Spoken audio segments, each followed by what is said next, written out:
The dragon breathes out, and the hillside blackens. Sigurd is already moving, sword in hand, his boots in the poisoned earth.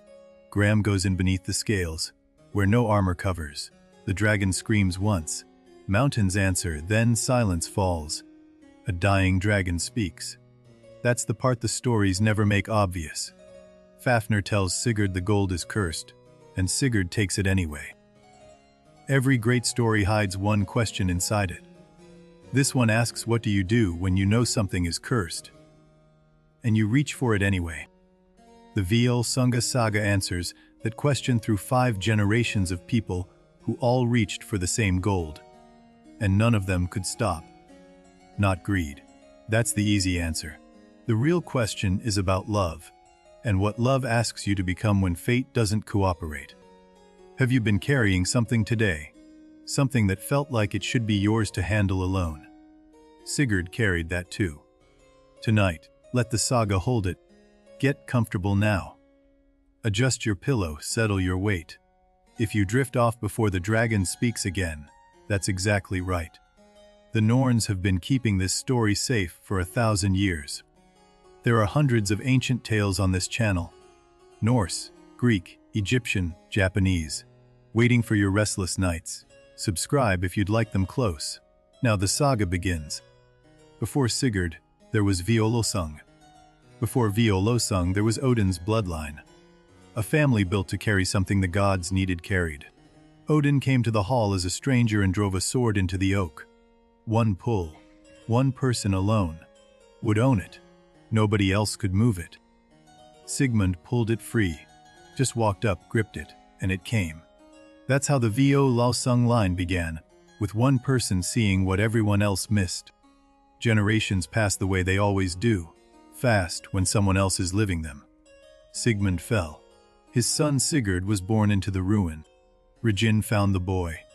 Dwarf, a craftsman, a man with an old grudge, offered to raise him. He had plans that required someone brave. Forge me a sword, Sigurd said. Regin made 2. Both shattered. Then Sigurd brought the broken pieces of his father's blade, Graham, and asked Regin to try again. Graham Reforged was something different. Sigurd tested it on an anvil. The blade went through the iron as though it wasn't there. Then he tested it on the Rhine. Regin told him the dragon on the heath, Fafnir, was hoarding gold that rightfully belonged to their family. He did not mention the curse. Sigurd rode out on Grani, his horse, a son of Sleipnir, fast as wind over ice. He knew only one thing: he had no fear. He didn't know yet why that mattered. The story doesn't begin with Sigurd. It begins with a mistake the gods made, and a dwarf who cursed his own gold before giving it away. Loki threw a stone. Hit the otter. It was just an otter, except it wasn't. It was Tuturchair, son of the farmer Hreidmar, taking his afternoon shape. The Wergild, the death payment, was enormous. The gods had to fill and cover an otter's skin with gold. Every last hair covered, nothing showing through. Loki caught the pike. Squeezed until the dwarf became himself again, small, furious, ancient, and then took every coin he owned. Every coin. 1 ring remained. And Vari spoke the curse clearly. Not a whisper, a declaration. This ring and this gold will be the death of every man who owns it. Loki handed it over anyway. Told Hreidmar about the curse as he did. Just mentioned it, as if that was enough. The farmer took the gold regardless. The curse moved fast. That same night Fafnir killed his father for the gold. Regin fled. Fafnir took everything, and then couldn't stop. Greed doesn't always look like greed. It started as grief. Fafnir wanted what his father had worked for. Then it became something he couldn't put down. He crawled onto the Gnida Heath. That's what the sagas say. Crawled there, because something that large couldn't walk the same way anymore. And he lay down on the gold. Regin wandered. Years. He learned every craft, smithing, carving, poetry. He became wise and useful and patient. The way people do when they're waiting for the right tool. That's who found Sigurd. Not a grandfather, not a teacher. A man with a plan and 40 years of patience. And the specific need for someone fearless. Here's the part that matters. Regin was a good teacher. He taught Sigurd languages, runic lore, weaponcraft. Whatever his reasons, he built the boy well. Sigurd's mother gave him one thing Regin couldn't: the broken pieces of Gram. His father Sigmund's sword, shattered by Odin on the battlefield, kept in a cloth, waiting. 2 broken pieces of iron. Regin looked at them and said he could reforge them. Sigurd said try. The first attempt shattered the moment it struck the anvil. Sigurd took the pieces himself, worked the metal himself, with Regin watching, instructing. But Sigurd's hands on the hammer. Something in the steel recognized him.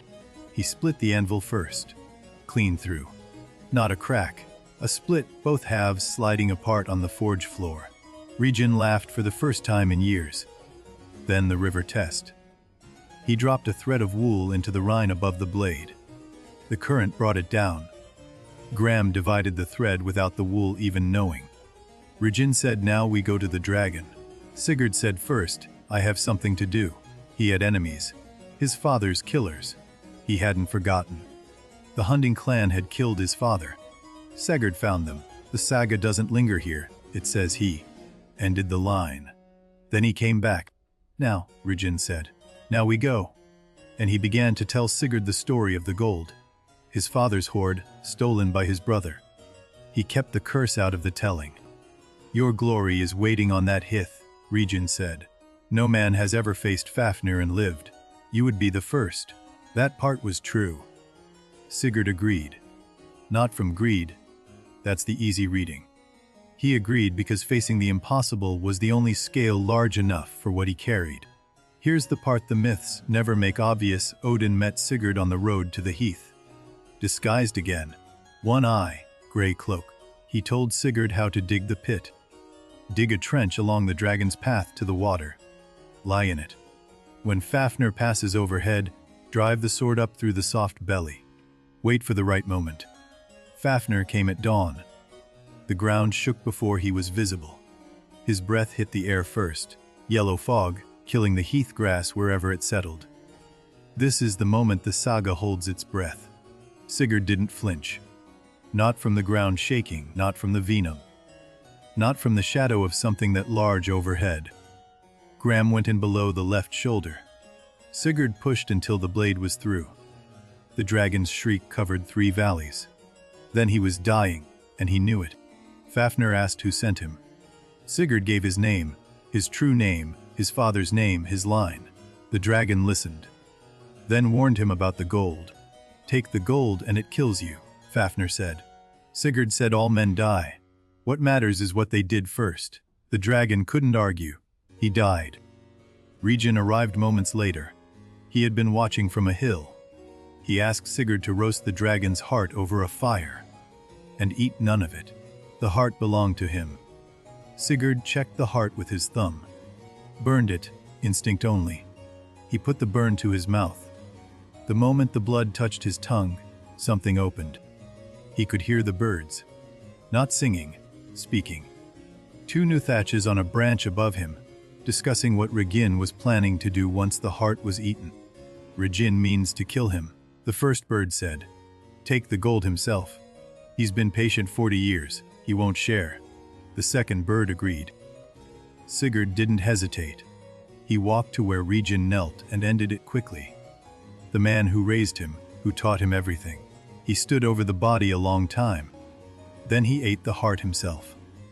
The birds had more to say. They told him about a fire, ringed mountain to the north, and a Valkyrie sleeping inside it. She had defied Odin, the birds said. Chosen the wrong warrior to live when Odin wanted him to die. For that, she was put to sleep, inside a ring of fire nobody could cross. Only one man can cross the fire, the birds said. A man who has never learned what fear is. Sigurd stood up, loaded the gold on Grani, and rode north. The gold was heavy and the horse didn't slow. Grani was no ordinary horse, son of Sleipnir, Odin's 8-legged steed, and he ran like the world was level. At night he camped by rivers. The birds were quiet now. He was alone with the gold, and the fire it cast, and the question of what waited at the mountain. He thought about what the dragon had told him. Take the gold and die. All men die. What matters is what they did first. He turned the ring over in his hands. He kept the ring, of course he did.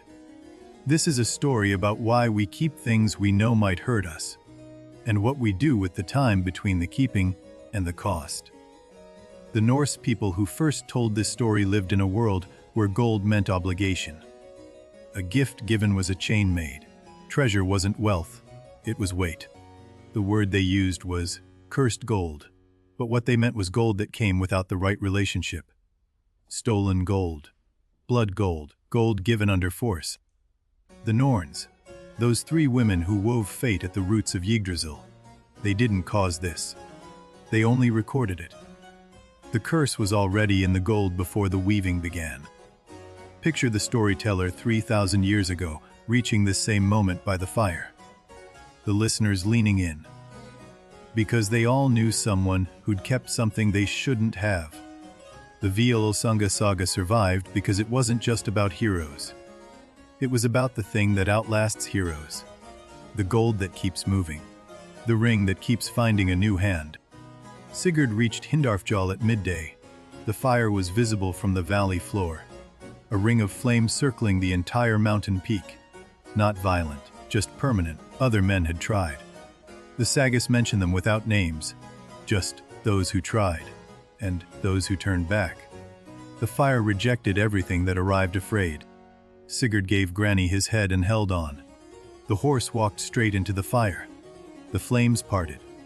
Not because of magic, because of what Sigurd simply didn't have room for. She was in full armor. Shield on one arm, sword beside her. Her helmet hid her face. He thought she was a fallen warrior, until he removed the helmet. He cut the armor away. The corselet had grown into the sleep, needed a blade to remove it. When it came free, she breathed differently. Then she opened her eyes. She asked who woke her. He said his name, his full name, his line, his father. She said, Odin put me here. She looked at him like she already knew who he was. She taught him. That's the part people forget. She didn't just wake and fall in love. She sat with him for days and taught him rune, lore, strategy, the wisdom she'd carried through the sleep. She told him about fate, that she'd known, even in the sleep, that someone was coming. That the Norns had woven his name into her thread, before either of them understood why. He pledged himself to her. An oath, binding, Norse, witnessed by nothing but the fire and the mountain. He gave her the ring and Varanot as he said it. Then he left. He had to. She knew it. The oath was made. It was enough, they thought. He rode south with the gold, and the road that was always waiting for him. He rode to the court of King Ki, the Niflungs, wealthy, hospitable, powerful. They gave him a feast in a hall. They gave him something else too, though he didn't notice. Brynhildr was the queen and a practitioner of seer, Norse magic, deep and careful. She watched Sigurd for 3 days. Then she prepared a drink. The drink was offered at feast in a horn by Gudrun, Gunnar's sister, dark-haired and quiet, and genuinely kind. Sigurd drank it without thinking. It was a feast. You drink at feasts. The potion didn't make him forget everything.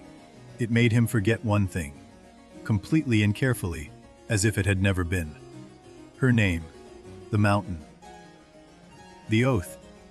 He looked at Gudrun across the hall that night and felt only the present. She was kind. He was a king's guest. 3 months later, they were married. On Hyndalfjall, the fire kept burning. Brynhildr hadn't left. She was waiting. She didn't know yet how long the wait had become. Gunnar came to his blood brother with a request. He wanted to win Brynhildr. She declared she would marry no man who couldn't ride through her fire. Sigurd agreed to help. Blood brotherhood meant what it said. He used Odin's art, glamour, magic, shape, shifting, and rode through the fire wearing Gunnar's face. Brynhildr woke. She saw Gunnar's face. She asked if it was he who crossed the fire. He said yes. She had said she would marry whoever could, so she did. 3 nights he slept in her hall with a sword laid between them. The boundary was kept. Then he took back Varanot, the ring he himself had given her on the mountain, and left. Brynhildr married Gunnar. The ceremonies were performed. Sigurd attended as a blood brother should. He gave her the ring as a wedding gift from Gunnar's treasury. He didn't know where it had been. Years passed. The four of them lived well. Sigurd and Gunnar were the best of blood brothers. Brynhildr and Gudrun were queens of the same court. It almost worked. Then Gudrun and Brynhildr argued about whose husband was greater. It started as rivalry. It ended when Brynhildr said Gunnar had crossed the fire alone. Gudrun said no. Sigurd crossed it. She had proof. The ring and Varanot, which Sigurd had taken from Brynhildr's hand before he left. She knew because Sigurd had told her everything. Almost everything. She knew the ring. She had worn it first, on the mountain, from Sigurd's hand. It had been taken while she slept. Sigurd had been there. Sigurd had known her. She went to Gunnar, told him what she now knew, demanded Sigurd's death, not from hatred, from something older than hatred, from the wound of the oath broken and kept at the same time. Gunnar went to his brothers. The oath of blood, brotherhood protected Sigurd. Gunnar couldn't kill him himself. But his brother Gudrun had taken no oath. He was younger. He could be convinced. Sigurd slept. Gudrun slept beside him. Gudrun came in the dark, drove his spear through Sigurd before the eyes opened. Sigurd threw Gram as he fell. His last words were to Gudrun. He told her it wasn't her fault. The potion, the forgetting, the oath. She had loved him truly. That was true. That was enough. Brynhildr heard the cry from across the hall. She knew what it was. She laughed once, and then stopped laughing immediately, because laughter was the wrong sound entirely. She went to Gunnar, told him she would not outlive Sigurd. He argued. She was beyond arguing with. She had made up her mind with the certainty of someone who has seen clearly too late. Sigurd's funeral pyre was built at the river's edge. The Niflungs worked through the night. Nobody spoke much. There wasn't much to say that wasn't already true. Gudrun couldn't weep. That's what the saga says. Not that she wouldn't, but that she couldn't. The grief was too large for the ordinary shape of tears. A woman from the court sat beside her and told her own grief. How she had lost a husband, a brother, 3 sons. Gudrun listened. Then the tears came. Sometimes grief needs a door, not a wound. The other woman's story was the door. It didn't make the loss smaller. It made it possible to carry. Brynhildr prepared herself.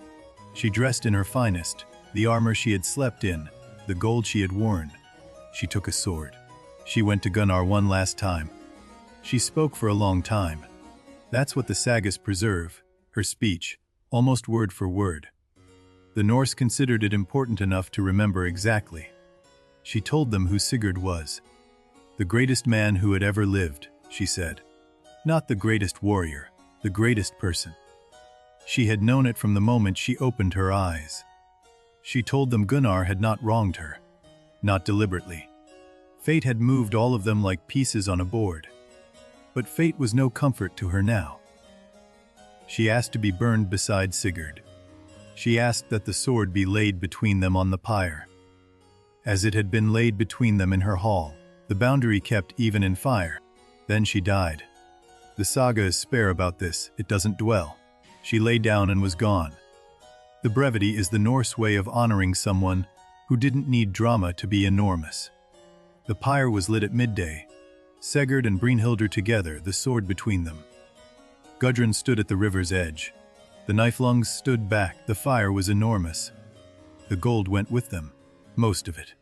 The cursed hoard, cups, arm rings, everything from the Gita Heath. The ring and Varanot burned with Brynhildr's hand closed around it. Here's the part that matters: the ring didn't stay in the fire. Something, a hand, a moment, the river. The ring entered the water before the ash was cold. The Rhine gold, and Vari's entire hoard. The saga says Gunnar eventually sank it in the river. The ring with it. The curse returned to water, where it had come from. It's still there. That's what the Old Norse believed. The Nibelung gold on the riverbed, waiting.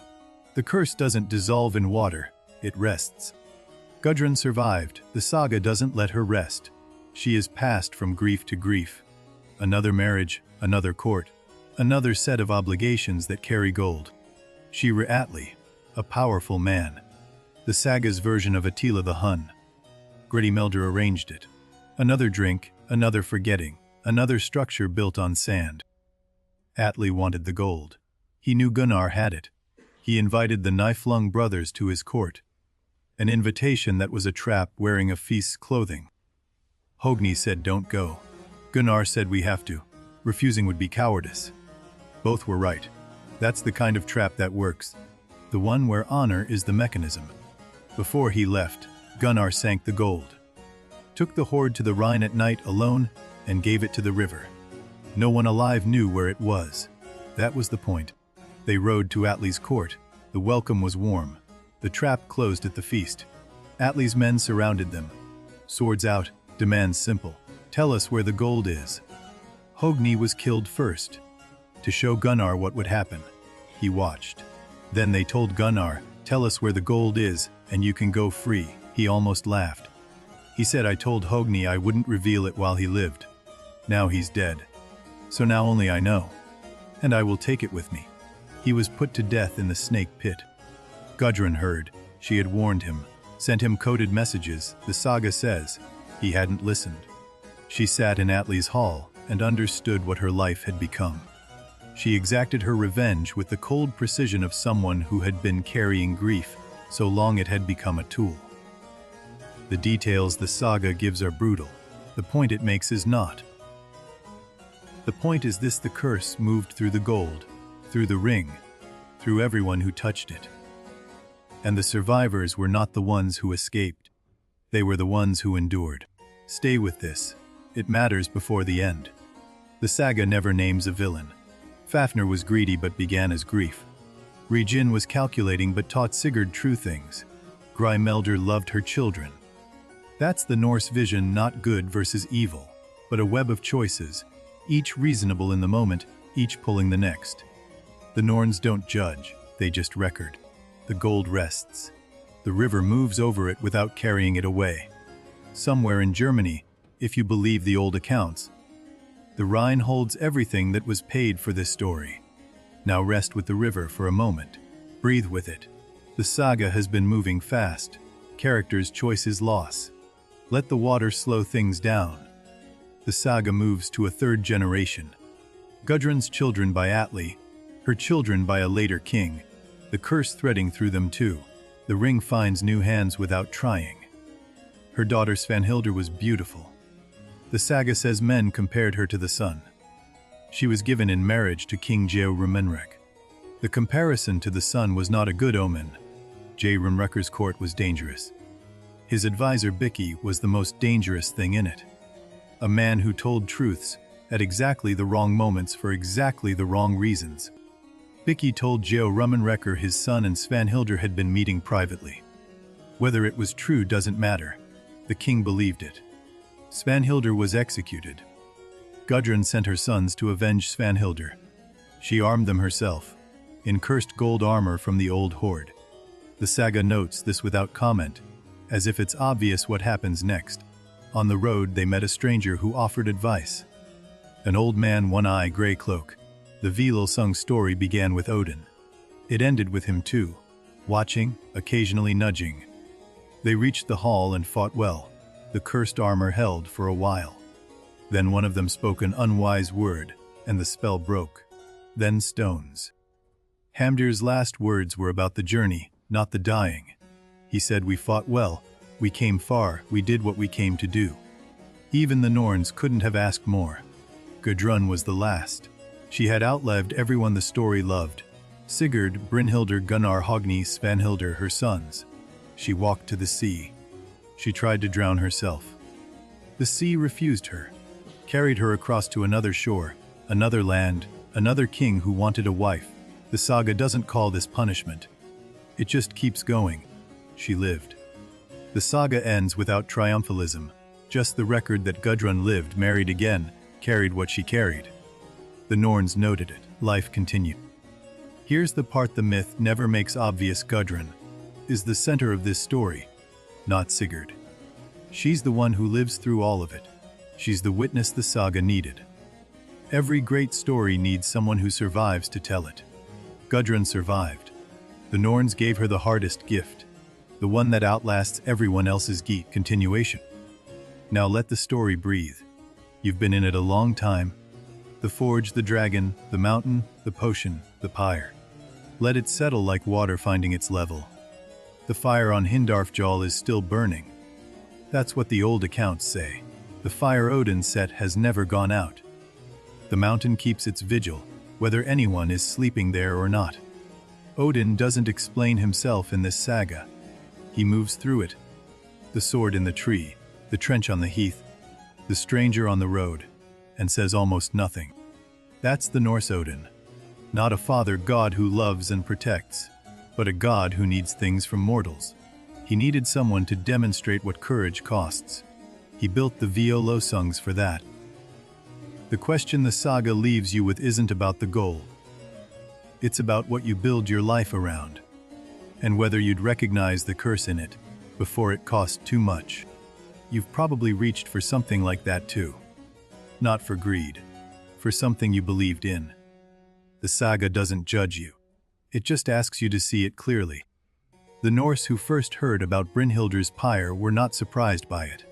Death by fire beside a great warrior was an honorable exit. In some tellings, the highest one available. Fire was the threshold, smoke rose to Asgard. The body returned to earth and water. The person, the self, was carried upward in the column of heat toward whatever waited. Brynhildr going to the pyre wasn't surrender.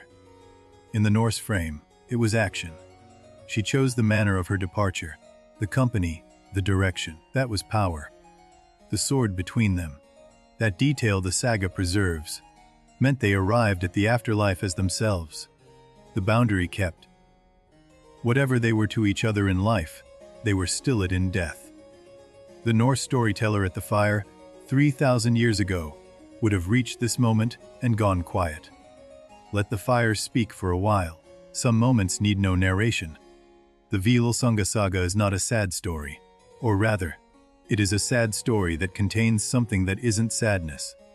The courage of people who went forward knowing the cost. Courage in the Norse understanding wasn't the absence of fear. It was the decision to act despite knowing. Specifically because you knew what it would cost. That's still true. It doesn't need a dragon or a cursed ring to be true. The thing you went toward today, knowing what it might cost, that counts. The Norns record that too. Rest with that now. Breathe. The saga is still moving, but you don't have to move with it. Let it carry you like a river. You don't have to swim in it to go where it's going. The stars are out now over the Norse fjords. They've been out every night the saga has been told. Orion, the Dippers, the Northern Cross, older than the story. The aurora is rising, green and violet over the mountains. The Bifrost, the Norse called it, the bridge between worlds. It needs no dragon to be extraordinary. Let your breathing slow to match the aurora. It rises, it shifts, it doesn't hurry. It has been doing this since before the first Völsung drew a sword from an oak. Somewhere in the darkness, Granny is running. Sleipnir's son, the horse who carried Sigurd, and the gold and the whole weight of the saga. Still running, still silver, still fast. The forge fire has gone out in Regin's shop. The anvil sits in the dark. The one Sigurd split, still in two halves. The cut still perfectly clean after all these centuries. Gram is somewhere too. Swords like that don't vanish. The sagas say weapons of power return eventually when they're needed again. Maybe it's on the Rhine floor with the gold. Brynhildr's mountain still burns. The fire ring on Hindarfjall. The old accounts are specific Odin's fire, set for one reason, burning for every reason since. No one has tested it again. The stars are moving, slowly the way they always move, so slowly you'd need centuries to notice. The Norse noticed. They mapped the sky and put stories in every pattern. You don't have to know the stories to feel the sky. But it helps. It helps to know that someone was here before you, looking up, finding the same things you find. Let your eyes close if they want to. The saga holds. The pyre burned, the gold sank, Gudrun survived, the aurora rose, The stars kept turning. It will all still be here. The river is moving. It's moving right now. The Rhine, the fjords, the water in the walls of your body. Everything water is connected. The gold is down there somewhere. Let your breathing be the river for a moment. In, the water rises. Out, it settles. The current doesn't stop, but it can be very quiet and very still at the same time. Good.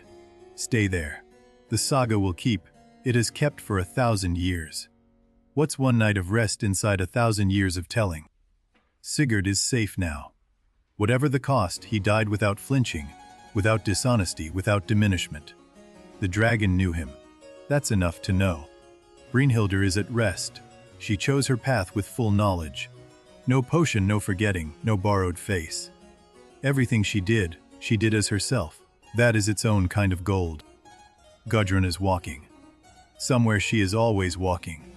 To the next shore, the next court, carrying the story forward without being destroyed by it. Walking is what survivors do. The ring is on the riverbed. Still there. Its next chapter hasn't been written yet. Or maybe it has. Maybe Wagner wrote it. Maybe Tolkien found it. Maybe it's still being written now. Rest now. The aurora is at its height. The whole sky moving, green and violet, and the occasional burst of white at the peaks of the waves. The Norse believed the aurora was the Valkyries riding, their armor catching the light. If that's true, Brynhildr is somewhere in there. Still in armor, still riding. If you can hear the wind outside, or the house settling, or your own breath, that's the world still working.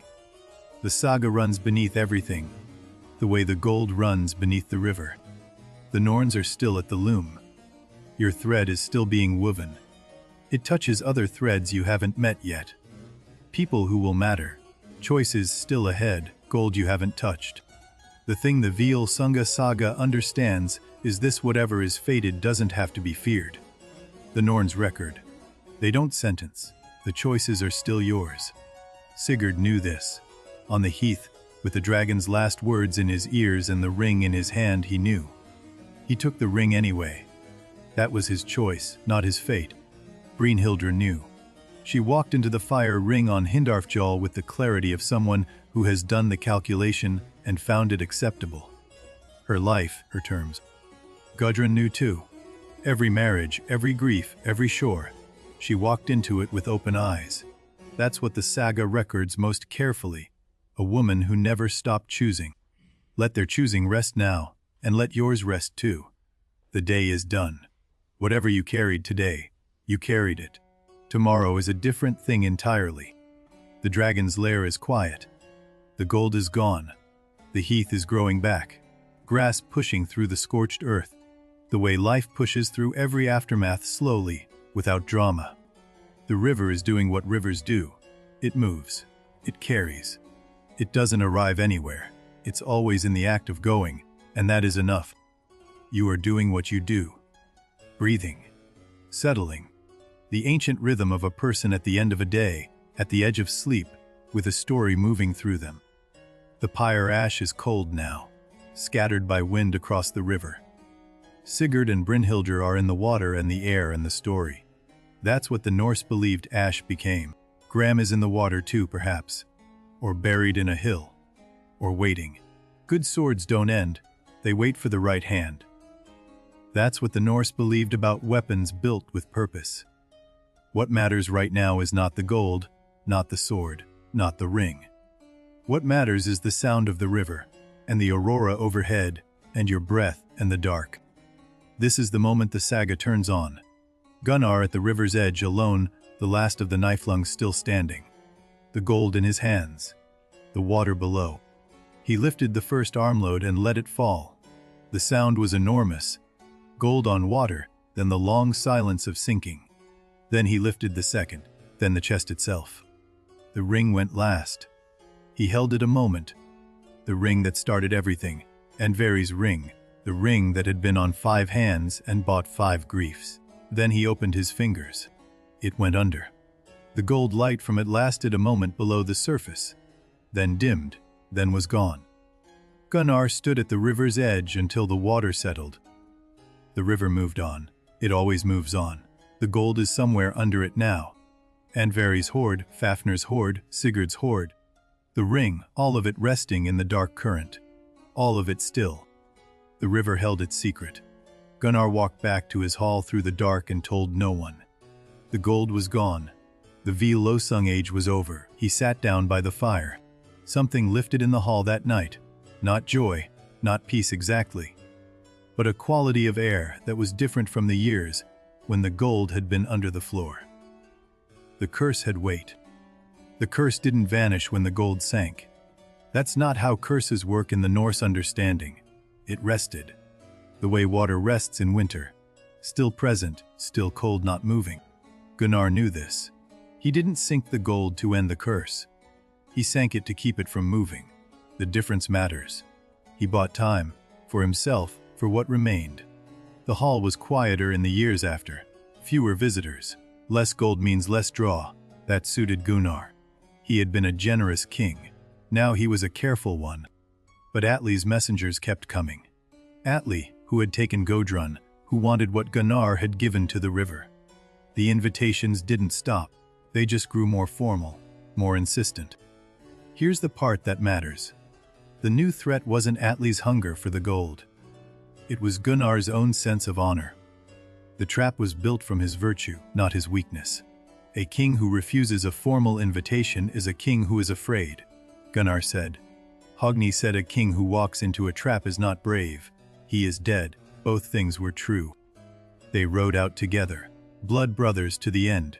The horses were good, the armor was sound, and the trap at the other end was exactly the shape Hogni had described. He was right. They went anyway. The Niflung hall stood empty for a season after they left. The fire went out. The tapestries moved in the wind through the cracks. The hall had held a great story. Now it held the echo.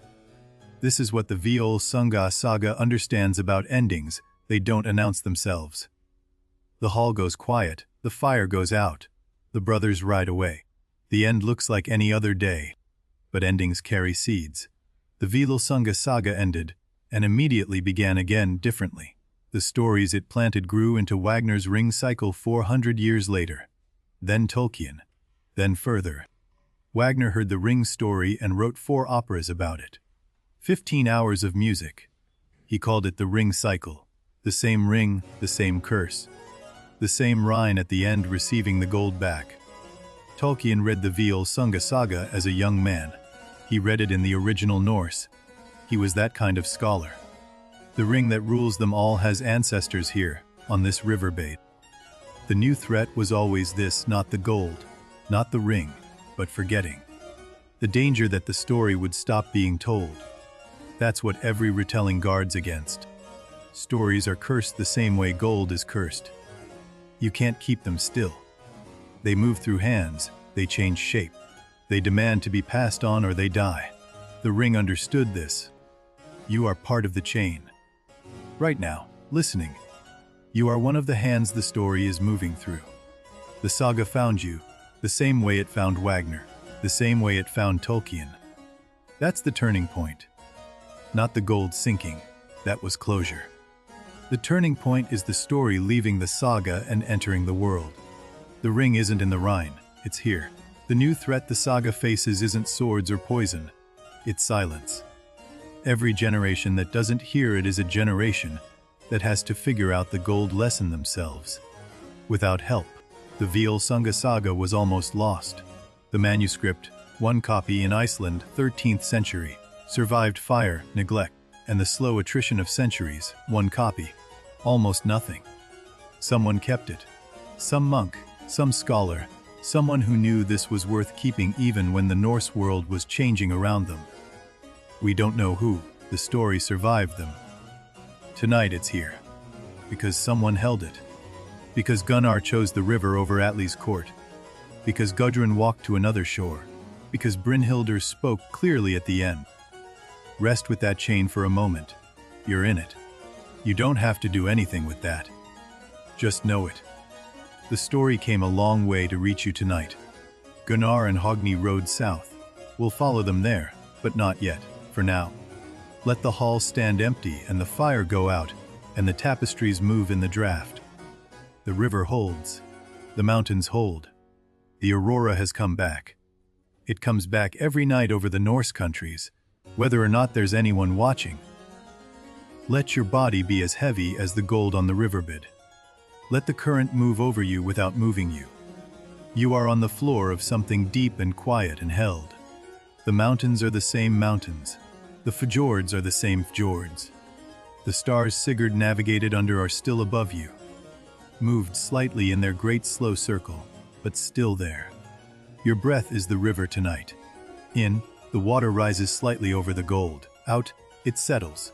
The current continues. You continue. This is all that is required. The saga still has more to tell, but not urgently. Stories told by firelight always have more.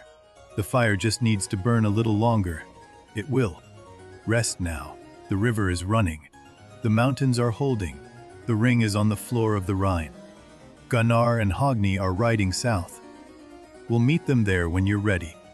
Atli's court was exactly what Hogni said it would be. Warm on the surface, cold underneath. The way rivers are in early spring. The ice gone, but the temperature unchanged. Gudrun saw them arrive. She was there. Atli's wife, formerly Gunnar's sister, formerly Sigurd's widow. She tried to warn them. She sent a message before the feast began. Gunnar received the ring with the wolf's hair and read it correctly. He told Hogni. Hogni said we knew this before we left. They went to the feast anyway. Honor required it. The feast was good. That's the cruel detail. Atli fed them well, honored them well, treated them exactly as kings should be treated. Then, after the cups were cleared, he asked about the gold. Where is the gold? Atli asked. Gunnar said I sank it. Atli said that's not possible, Gunnar said, and yet. The conversation was very short. Then the swords came out. Gunnar and Hogni fought well. The saga is generous here. They were outnumbered and they still fought well. Hogni killed many before they took him. Gunnar watched. Hogni laughed when they cut out his heart. That's what the saga records. He laughed, not from madness, but from the specific satisfaction of dying exactly as himself, unbroken. Then they told Gunnar, now only you know where the gold is. Tell us and you go free. Gunnar looked at where Hogni had been. He said, now I will never tell. The snake pit. That's the saga's most famous image. Gunnar in the pit, hands bound, a harp. He played with his feet. The snakes circled. All of them stopped except one. The one snake that didn't stop. The saga says it was an adder, old and gray. The kind that doesn't bend to music. It reached Gunnar while he played. He kept playing until it did. The harp played until the very end. That is the image the Norse chose to preserve. Not the swords, not the trap, the music in the pit. That's what mattered to the people telling this story. Gudrun heard the harp stop. She knew what it meant. She had known what it would mean since the day the invitation arrived. She sat very still for a long time. Then she moved. The saga describes what she did with the precision of an account that wants the record to be clear. She exacted what was owed. She did it completely. What she did is harsh by any measure. The saga doesn't soften it. What matters is that she did it as herself, not from madness, not from chaos, from a clarity that had been building since Sigurd fell. She burned the hall, Atli's hall, the whole court, the whole apparatus of his power. She made sure it was complete. Then she walked to the water. She walked into the water. The sea took her, carried her, as the sea had always done with Gudrun, to another shore. The Norns had decided she would not end here. The second shore was quieter. A king called Knocker, a gentler court, the last chapters of a very long life. She married a third time. The saga records it without ceremony. She had sons by Knocker and Alrai. Good sons, the saga says. She loved them with the particular intensity of a woman who has learned how much there is to lose. She told them the story. All of it. Sigurd, the dragon, the ring, Brynhildr, the potion, the pyre. She told them who they came from. She said, this is your history, know it. Here's the part that matters before the end. Every person in the saga told the story forward. Sigurd to Gudrun. Brynhildr to the court. Gunnar to the river. Gudrun to her sons, and now here, Svanhildr was given to King Geirmunrekkr, as the saga told earlier. Beautiful, bright. The comparison to the sun was made by people who didn't know what that meant for her. Bikki the advisor saw Svanhildr's brightness and calculated. He told Geirmunrekkr that Svanhildr and his son Randver were meeting privately. Whether true or not, the words were enough. Svanhildr was executed. The saga says horses were ridden over her. Then it says her eyes were so bright that the horses shade away, until they covered them. Even dying, she was difficult to extinguish. Word reached Gudrun. Again, she sat with it the way she had learned to sit with news. Very still, very present. The grief entering her without destroying her. She armed her sons. She told them, go to Geirmunrekkr's court. Avenge your sister. She put them into the cursed gold armor from the old horde and sent them south. On the road, the one-eyed stranger appeared. The same staff, the same hat. Odin? Threading himself through the end of the pattern the same way. He threaded himself through the beginning. The brothers reached Geirmunrekkr's hall. The cursed armor held. Weapons turned away from it. The brothers nearly invulnerable. They had Geirmunrekkr at their mercy. Then Hamdir spoke. He told them exactly what had broken the armor's protection. He named the method. The only thing that could work. The word was out before he could recall it. That was the crack. Stones. That's what the men reached for. The one method the brothers had named without meaning to. The armored brothers fell to stones. The Norns had written it this way. The words were the mechanism. Hamdir's last words were good ones. He said they had done what they came to do. Avenge their sister. And that was the thing they were sent for. The rest was detailed. Gudrun heard the news at the shore. The sea was behind her. Her sons were gone. The Völsung line, every thread of it, had run through. She was the last knot. She walked to the water again. The sea took her again, or tried to. It carried her some distance and then set her down. The Norns, it seems, had one more thread to finish. She lived out her days quietly after that. The saga doesn't follow her further. It lets her go, which is its own kind of honor. She had held the whole story. She was allowed to put it down. The saga ends. Not with a bang, with Gudrun at the water, with the line run through, with the ring on the Rhine's floor. The fire burned. The gold sank. The story was told. Now breathe. You've been inside 1,000 years of story.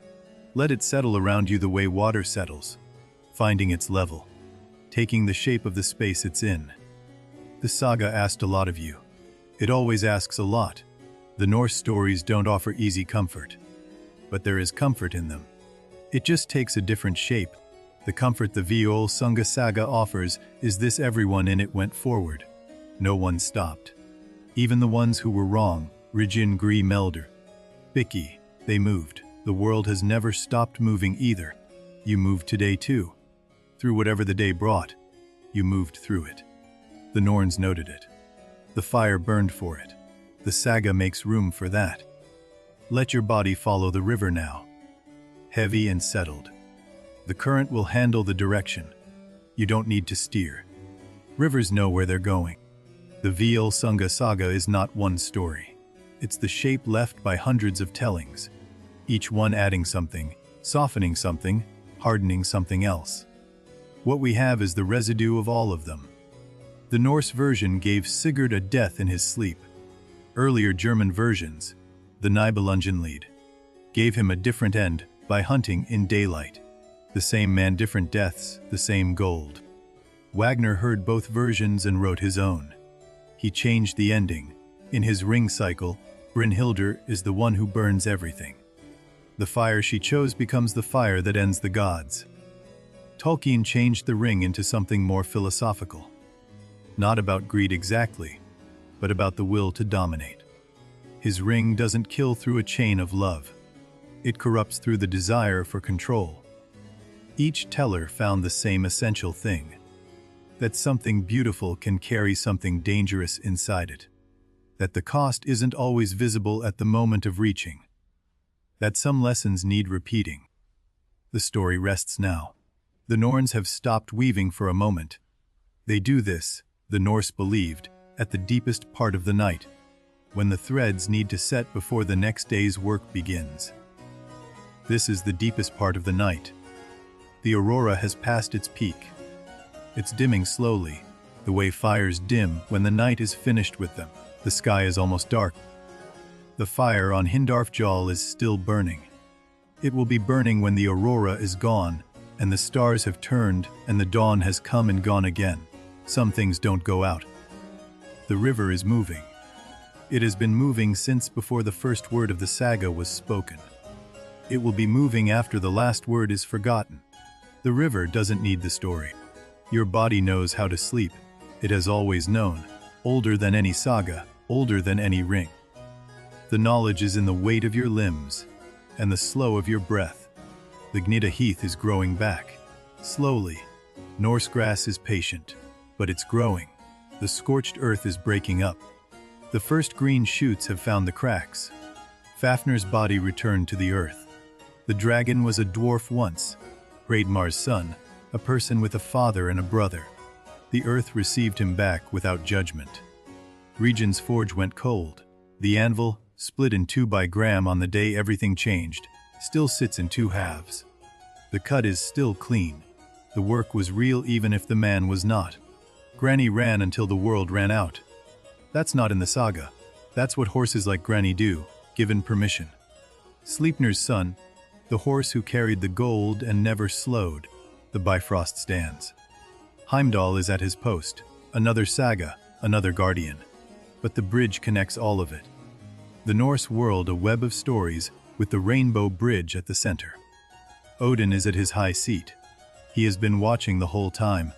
The dragon hunt, the mountain, the pyre, the river, the pit, the last suns. He doesn't judge, he only watches and remembers. The Yggdrasil stands. The world tree rooted in three wells, wisdom, fate, death, its branches touching every world. The Norns at its roots, the eagle at its crown, the dragon knowing the roots below. The three wells at Yggdrasil's roots or a Arbrunn for fate, Mini Misbrunn for wisdom, 8 Virgilmere for the source of rivers. Every river in every world begins here. The Rhine began here, which means the curse went home. The ring in the Rhine is in the same water that flows from the world, tree's roots. And Vari's curse is woven into the source of everything, as curses often are. That's the Norse vision. The world is connected. Every choice ripples. Every river connects. The stone Loki threw at the otter on a pleasant afternoon reached the riverbed where the ring rests now. That should terrify, but it also comforts, because it means your choices matter too. The ripple you made today is moving outward. The Norns are recording it. The river is carrying it. Rest now. Let the ripple go.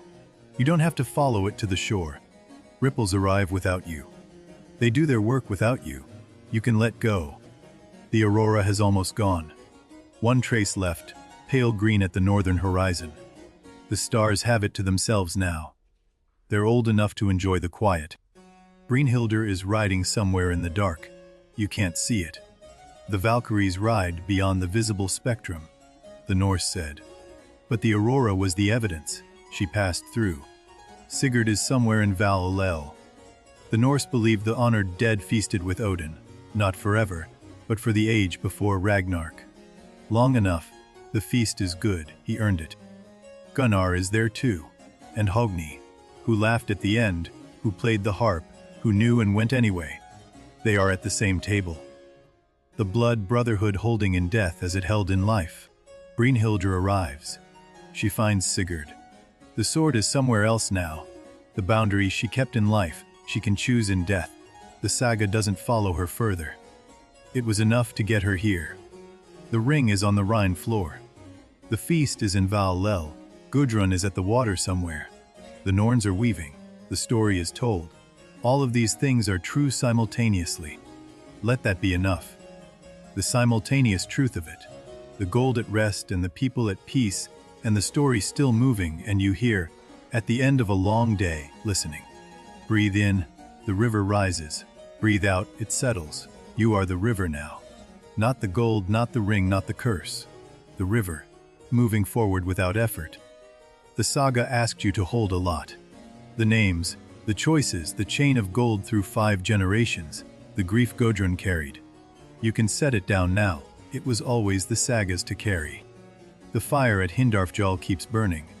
You don't have to watch it. You can let it burn at the edge of your knowing. The way a candle burns on the other side of a closed door. There. Warm.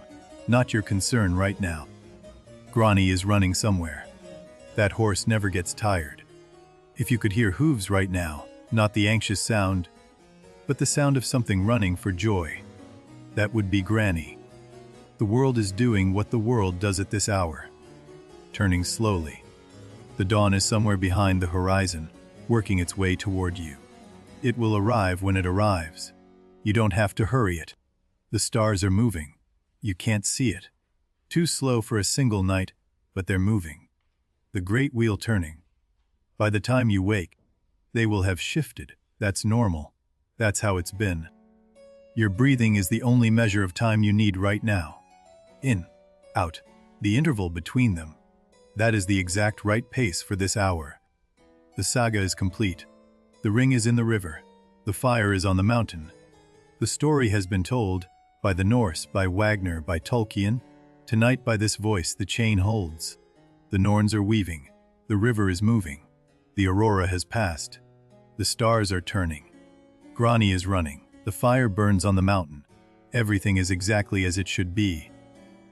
Let your eyes close now if they haven't already. The saga will finish whether you're awake or not. That's the gift of ancient stories. They don't need your eyes open to do their work. The river is moving. The fire is burning. The stars are turning. You are resting. These are all the same kind of thing.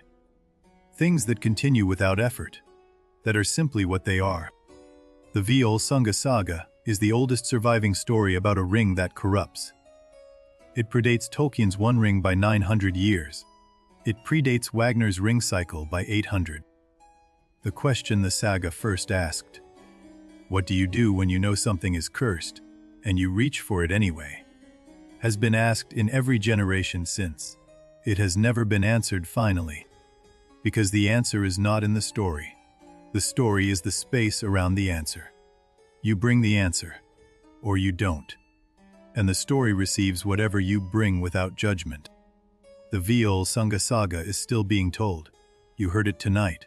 Someone in Norway heard it this week in school. Someone in New Zealand heard it in a Tolkien discussion. It keeps finding hands. Tonight you are part of that. The chain from the Norse storyteller to you has held across 1,000 years without breaking. You don't have to do anything with that except rest inside it. The fire at Hindarfjall is burning. The river is moving. The story is told. You are held. Let the names go now. Sigurd, Brynhildr, Fafnir, Gunnar, Gudrun, Regin. Let them return to the story and rest there. You can call them back anytime. They'll come. Let the ring go. It's in the river. It was always going back to the river. Water keeps things better than hands do. Let Gudrun walk. She's always walking. She doesn't need you to watch her. She has the sea and the shore, and the specific dignity of the survivor. She knows the way. Let Granny run. The horse doesn't need watching either. He's silver and fast and Sleipnir's son, and he's been running since the saga started. He has plenty of plain left. Let the fire burn. It doesn't need tending. Odin's fire tends itself. It has been burning since before you were born and will burn after. Your job right now is rest. Let the Norns weave. They don't need help. They never have. Your thread is in their hands, and they know exactly what to do with it. That is not a cause for worry. That is a cause for rest. The river is moving. That is enough. The river moving is enough. Your breath moving is enough. The fire on the mountain burning is enough. Enough is the right size for this hour. Sigurd on the heath, holding the ring. Brynhildr on the mountain, the fire circling her. Gunnar in the pit, the harp singing. 3 images of someone who found the right size for themselves and filled it completely. You found the right size for today. Whatever today was, small or large, ordinary or enormous, you filled it. The Norns note that. The river carries it. That's enough. Now the river carries everything. The gold, the story, the day, your breath. Everything the river touches it carries. The river is very old and very good at this. Here is the final thing the ring has to say. It has been waiting. Patient as gold is patient. For the moment the story reaches this depth. Now it speaks. The ring says every hand that held me truly, and very held me from love of his own work. Hreidmar held me for his dead son. Fafnir held me because he couldn't let go of his father's labor. Each one was real. Sigurd held me and rode through fire for something he believed in. Brynhildr held me and wore me as the promise she trusted. Gunnar held me last and gave me to the river. All of it was true. The curse was never in the gold. The curse was in the reaching. The moment of wanting something that belongs to someone else. And Veri's gold was taken, not given. That's where it started and that's where it ends. The Rhine keeps everything. The gold, the story, the names of everyone who touched the ring, the sound of Gunnar's harp in the pit, the light of Brynhildr's fire. The river is a better keeper than any of them. Rest. The Völsung saga is not a tragedy. It contains tragedy, enormous grief, genuine loss. But its shape is not tragic. Its shape is honest. Those are different things. A tragic story ends in the destruction of its values. This story ends with its values intact. Sigurd died unbroken. Brynhildr died herself. Gunnar played the harp. Gudrun walked on. What the saga protects is this: the self. The unbreakable core that the curse couldn't reach. Regin manipulated Sigurd. But Sigurd remained Sigurd. Brynhildr erased Brynhildr from Sigurd's memory. But Brynhildr remained Brynhildr. The curse could take everything external. The gold, the oath, the memory, the name. What it couldn't take was the quality of how each person moved through it. That was theirs. That's the protective theme. Not armor, identity, not strength, the specific, personal, irreplaceable quality of being exactly who you are, which no curse and no potion and no wrong name can permanently erase. Grief, in the Völsung saga, is inseparable from love. Every act of grief is an act of love. Brynhildr's demand, Gudrun's revenge, Hamdir's errand. To grieve is to say this mattered. This still matters. If you're carrying grief tonight, old grief or new, the saga has room for it. The Norns have room for it. The river carries it the same way it carries the Goldie, without judgment, without hurry, without end. The river never tells the gold it should stop being heavy. It just carries it. That's what rivers do. That's what the best ancient stories do too. They carry you without asking you to be lighter. Fate in the Norse understanding is not a prison. It's a frame. The picture inside the frame. What you do with the life the Norns have outlined, that's yours. The frame is given. The painting is yours. Sigurd's fate was to take the ring and die for it. What he painted inside that frame. The dragon, the mountain, the oath. The unafraid approach to every terrible thing. That was his. The frame didn't paint that. Brynhildr's fate was to sleep and wake and be wronged and lose him. What she painted, the rune teaching, the clear speech, the death on her own terms, that was hers. The Norns didn't choose that quality. Gudrun's fate was to survive everyone she loved. What she painted, the continuing, the walking, the telling of the story to her sons, the refusing to be destroyed, that was hers alone. Your frame is given. The Norns have the outline. What's inside it, what color you bring, what quality of motion. What you choose to do with the space the frame provides. That is entirely, irreversibly yours. The saga doesn't ask you to be a hero. Sigurd was a hero, and it cost him everything. It asks only this: that you go forward, that you fill your frame, that you stay yourself while you do it. You did that today. Whatever it looked like, you went forward. You stayed yourself. The Norns have it. The river's carrying it. The story makes room for it beside the dragon hunt. Rest is the other side of going forward. You can't go forward indefinitely without the turning back, the sinking in, the return to stillness. The river knows this. It runs, but it also pools, it also rests in deep places. You are in the pool now. The river is moving around you. The world going on, the stars turning, the fire burning. But you are in the still place, the deep place, the place that doesn't require motion. The saga's last gift is this: it was here before you. It will be here after. And right now it is entirely available to hold you while you rest. Ancient stories are good at holding. They've had practice. The ring is in the river. The fire is on the mountain. Gudrun is at the water. Grani is running. The Norns are weaving. Sigurd and Brynhildr are at the feast. All is as it should be. You are held by this, not held still, held safe. The river holds the gold safely, not statically. The story holds you the same way. Moving present, going somewhere good, safely held. The Völsung saga left more in the world than most stories manage. Not just descendants. Direct descendants. But a way of asking the question that other stories picked up and carried forward. Wagner spent 26 years writing the Ring Cycle.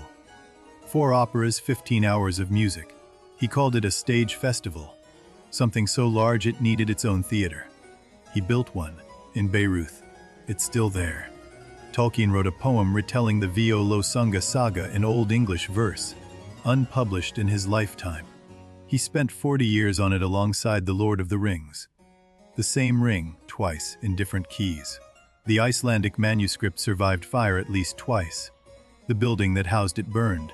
In 1728, the Great Copenhagen Fire took half the manuscript collection. The Völsung saga survived. It tends to. The Reykjavik manuscript, the surviving copy, is in the Irini Magnusson Institute in Iceland. You can request to see it. It sits in a temperature-controlled case. One book, the whole story. The Rhine still runs. The stretch between Bingen and Koblenz, the Middle Rhine, is where the old German legends located Siegfried's treasure. The valley looks as it always did, slate cliffs, cold water current. Norwegian schoolchildren still read the Völsung saga. Icelandic families still use the Old Norse names. Sigurd, Gudrun, Brynhildr are real names on real people walking around Reykjavik right now. The question at first asked, about the cursed thing you reach for anyway, turns up in every generation's stories. We keep asking it because we keep needing to. The answer keeps being go carefully, love clearly, stay yourself. The saga's legacy isn't the ring, it's the river. The thing that keeps moving, keeps carrying, keeps finding the sea. That's what the story left behind. The river as the model for everything that lasts. The river keeps moving. That is the saga's last word, not an ending, a continuation. Every river reaches the sea and becomes the rain and falls on the mountains and finds the river again. The story does the same. The story is told. The fire is burning. The river is moving. You are somewhere between the telling and the sleep, and both are good places to be.